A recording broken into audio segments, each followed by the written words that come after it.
With 6 of us traveling in our trailer, we have a lot of laundry.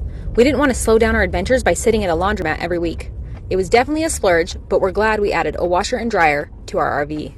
Not gonna lie, the process was a little scary. We started by ripping out the bathroom sink. The kitchen sink is just a few steps away from the bathroom, so we figured we could live with just one sink in our trailer.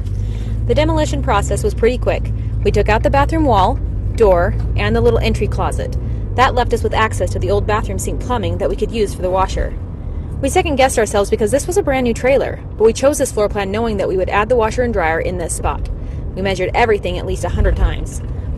The plumbing worked as expected. We just added a standpipe for the washer to drain, but otherwise it was basically plug and play with the hot and cold water already in place.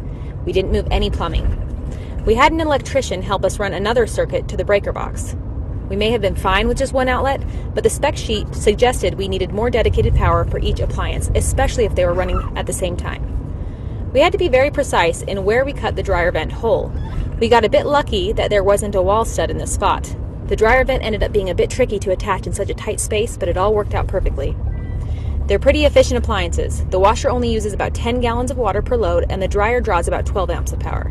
We've used them both while boondocking thanks to our large freshwater tank and our solar and lithium batteries. Now we can do laundry while we're out playing.